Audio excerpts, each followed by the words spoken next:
Bonjour, voici donc la correction de l'évaluation sommative numéro 5 qui concerne donc les éléments de guidage en rotation tels que les roulements à billes, à rouleau conique, à rouleau cylindrique, les cages à aiguilles et autres.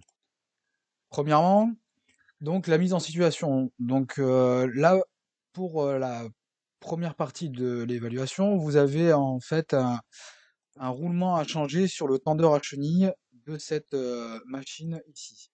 Alors, en fait, le tendeur à chenille vous permet donc de changer, de modifier cette distance que je viens de tracer ici.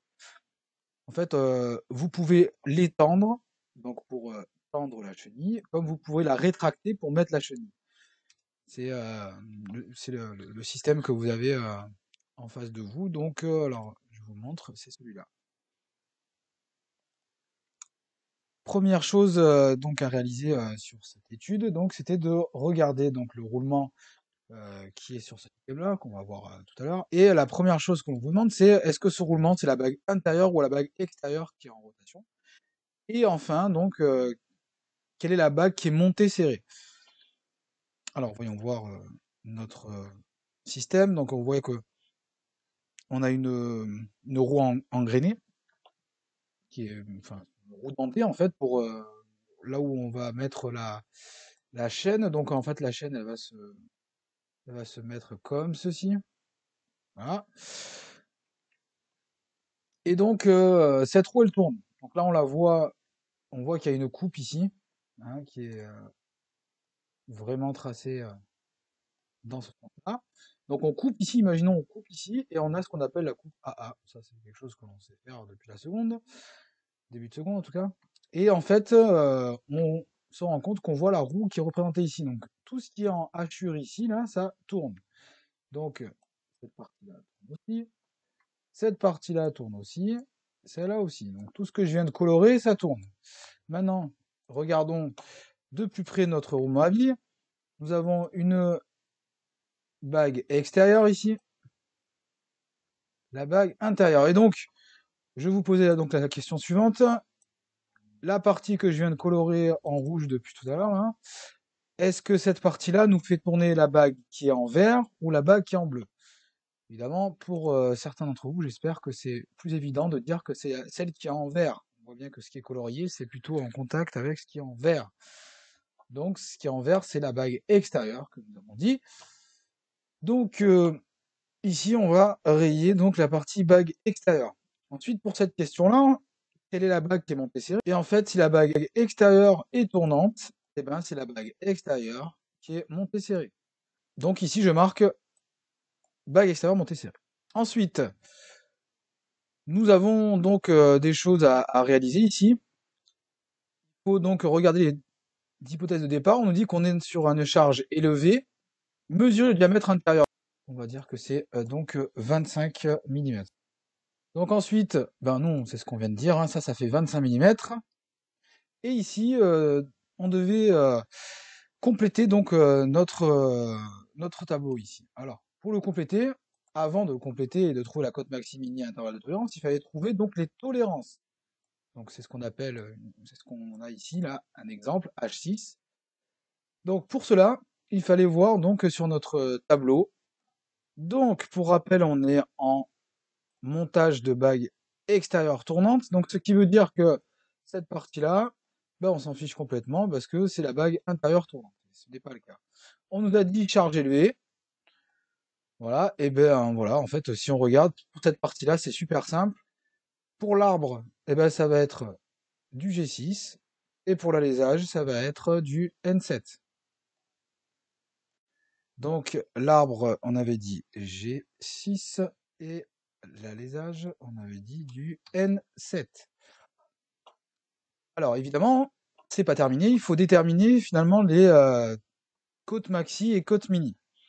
Alors, par ailleurs, on va basculer dans les pages 7 et 8 pour cela. Donc ici, nous sommes face au tableau donc, des tolérances qui concernent les arbres. Et nous, au niveau de l'arbre, on a dit G6. On a dit que c'était 25, donc 25 c'est entre 18 et 30. Donc je fais un cadre ici, et le G6 il est là. Donc on se rend compte qu'on est sur du -7, -20. Donc on marque ici, -7, -20. Ben, on va se poser la même question. 47 N7, à quoi ça correspond? Donc là, je passe au tableau des allésages. Alors, on avait 47, donc 47, c'est entre 30 et 50. Donc 30 et 50, ça veut dire que... On va prendre cette colonne-là. Et N7, c'est ici. Donc ça donne du -8, 33. Donc on indique ici, -8, -33. Alors je rappelle que -7, -20 et -8, -33, ce sont des microns, hein, d'accord? Ça va nous aider pour la suite. Alors, eh bien, on va calculer maintenant la cote maxi pour l'arbre de votre roulement numéro 4. Donc, c'est 25 moins 7 microns. Alors, 7 microns, en fait, c'est 0,007 mm. Ça donne donc 24,993. Même chose au niveau de la cote mini, sauf que c'est pas 7 microns, mais 20 microns. Ce qui nous donne du 980. L'intervalle de tolérance, 24 980, 24 980. Donc, ça fera 24 993 moins 980. Ça donne un intervalle de tolérance de 0,013 mm. On fait la même chose donc avec le 47N7, c'est-à-dire 47 moins 8 microns pour la cote maxi et 47 moins 33 microns pour la cote mini. Et l'intervalle de tolérance, toujours pareil. Donc je vais vous placer rapidement ces éléments-là. Et voilà donc le résultat. Donc 47 moins 8 microns, donc ça fait 47 moins 0,008, 46 992 que l'on obtient au calcul. Ensuite en dessous c'est pareil, donc 47 moins 33 cette fois-ci microns, donc ça donne 47 moins 0,033. On obtient ceci au calcul, et donc pour l'intervalle de tolérance, c'est ça moins ça, donc cote maxi moins cote mini, on obtient donc un intervalle de tolérance de 25. Je rappelle que pour les deux, hein, pour l'intervalle de tolérance, il suffit de faire 20 moins 7, ça nous donne 13, et ici 33 moins 8, ça fait 25. On passe maintenant donc à l'autre exercice, la vidange donc du circuit hydraulique de la pompe à haute pression. Donc sur cette pompe à haute pression, donc il y a un roulement à billes que l'on doit changer. Et en fait, roulement à billes, on doit vérifier si c'est la bague intérieure ou extérieure qui est tournante. Donc voici notre pompe hydraulique. On nous demande le numéro 12. Le numéro 12, donc, c'est celui-là. Et donc, le numéro 12, si j'encadre correctement mon roulement à billes numéro 12, c'est tout ce roulement à billes ici.